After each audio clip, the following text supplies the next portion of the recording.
you're probably wondering which madman gave me the keys to a £500,000 classic BMW M1. And I'm thinking exactly the same thing, but fortunately, a friend of mine who's big into collecting rare and fabulous cars has been extremely kind and let me borrow this car. Now, before I get into fully introducing this car, have you ever wondered why the BMW 1M, the 2009 BMW 1M, was ever called the 1M, and it wasn't called the M1, like every other M series car that BMW has ever made? Well, it's because of this car. This is the BMW M1. Before we get into things, before me explaining a lot more about this car to you, I just want to share with you a couple of numbers, a couple of facts and figures that for me puts into context this car more than any 0 to 60 time or lap time ever could. And that is 457 and 500,000. Now, I'm sure you can see where I'm going, but let's start with 457. And that was the production quantity of the BMW M1. The reason for its small production number was that back in the 70s, BMW wanted to get into GT racing. They wanted to compete in the World Championships.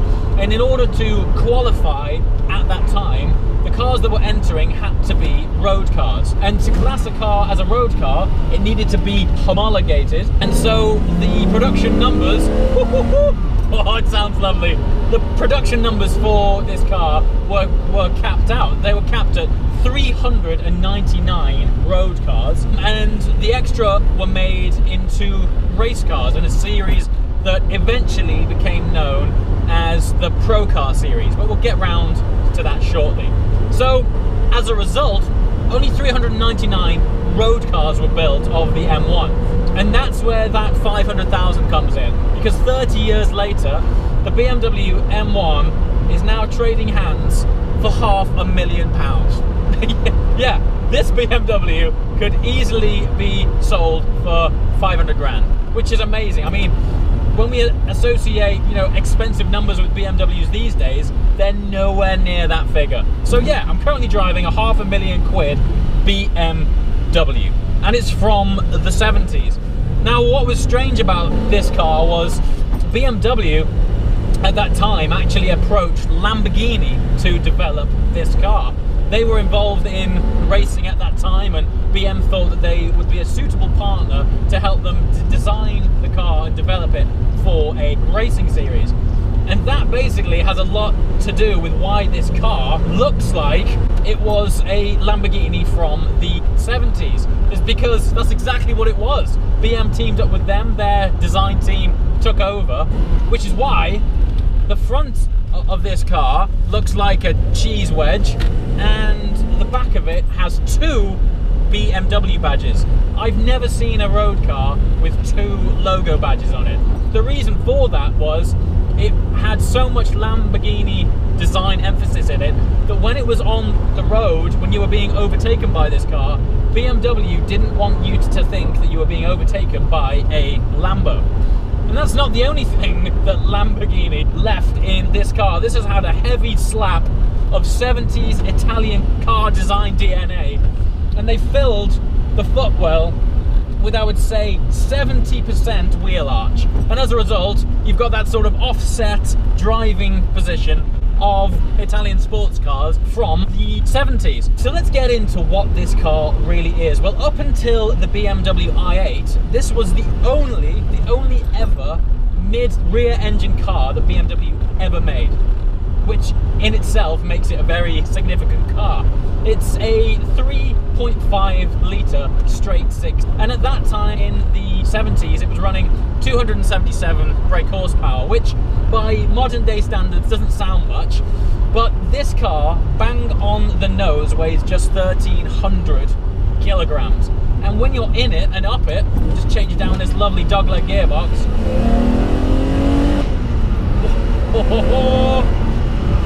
And it's light on its toes. Of course, in this era, there was no power steering. Not from these cars, anyway. And it's lovely. It dances and it flows. And it feels like a proper car. If you think about Italian sports cars of the 70s, the last thing you think about is a good driving experience. And that's essentially what this is. While it has a BMW engine in it, it was still given to Lamborghini. Halfway through that development stage, unfortunately, the rules in the World Championships that BMW were looking to enter completely changed, and also Lamborghini went bankrupt. So this car from day one hasn't had much of a successful history just getting this thing off the ground. So what BM were left with was a cool looking car with a great engine, but no series to race in and no partner to back it up. Left with all these cars, BM were like, what are we going to do now? How can we possibly justify this program, justify these cars? And so they made up an entirely new race series just for this car called Pro Car. And things broke loose. Things went absolutely ape. They ended up turbocharging this car, which, as I just mentioned, is conventionally only 277 horsepower, and they ended up running 850 horsepower. I mean, don't forget, the road car weighs 1,300 kilograms, the race car even less. I implore you to go, after this video, YouTube search for BMW M1 Pro Car and just listen to those things. They are absolutely savage. The overrun is just firing flames out all day long, and as a series it used to follow the Formula 1 circuit as its support race, and they were absolutely fantastic. So what went from a sort of rocky start got off the road quite literally an explosive engine that made these cars super cool and also very desirable. Now, what is interesting is, at that time in the 70s, the other cars that this was competing with was the Porsche 930 Turbo, the Ferrari 512 BB, and at that time a Ferrari was around £20,000, which in 70s money was a lot of money. The M1 was pushing out 35 grand for a BMW in the 70s. So it was niche from day one. There was no chance your average Joe was ever going to get hold of one of these cars. And that's part of the reason now that the M1 is worth £500,000. In fact, there was an example a few years ago. Only 3 of these cars were ever made in silver. One of them was commissioned by F1 mogul Bernie Ecclestone. That car recently sold for £600,000. Yeah. Now, some of the favourite features of mine on this car are, of course, the pop-up headlights. But with it first and foremost being a race car, it has twin entry fuel caps, which, okay, that's available on self-respecting sports cars, but these are housed behind their own little glass doors. I've never seen a design feature like it on any car. They have their own little glass boxes their fuel caps are in, and they're hidden behind them. I've never seen it before, but now I know the history, you realise that what you're actually in is a race car, hence 2 fuel caps. Like any good lightweight sports car, it's all about when this car is rolling. And with it having no power steering, it feels beautiful. There's loads of feedback, it's very organic. But something else, arguably more significant, came out of the M1, which is why it's a very important car, is that this engine eventually became the very first engine that was featured in the first BMW M5, albeit then that they tuned it up even more. But with that understanding, you can appreciate why this is such a special car. It's part of history. It's cooler because underneath is Bavarian engineering. It's the finest Bavarian skill, and it's beautiful. It runs fabulously. The engine's sweet. We've got a dogleg gearbox, of course, because it originated as a race car. But just listen to the engine. Oh. Of course, by modern day standards, it's not fast at all. But that's not the point, is it? You're getting in something which provides just a totally unique driving experience from basically anything that you can buy now. I like it.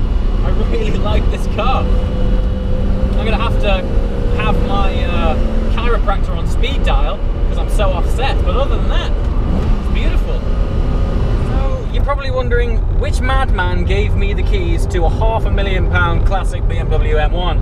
And I'm thinking exactly the same thing, but fortunately, a friend of mine who's big into collecting rare and fabulous cars has been extremely kind and let me borrow this car today. But I've also got to say a massive thank you to Don Law Racing. Now, Don Law, if you don't know these guys, they particularly specialize in Jaguar XJ220s. And when I say specialize, these guys are the global authority on all things XJ220.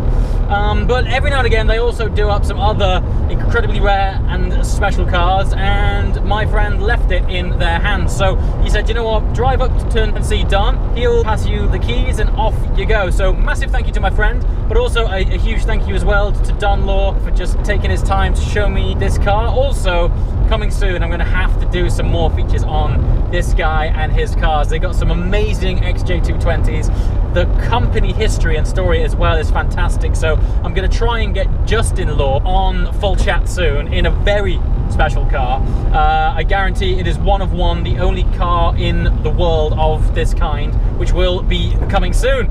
But other than that, I look forward to sharing more adventures. And as always, if you like what you've seen, please hit the subscribe button, and I'll see you next time. Thanks for watching, guys. Ciao.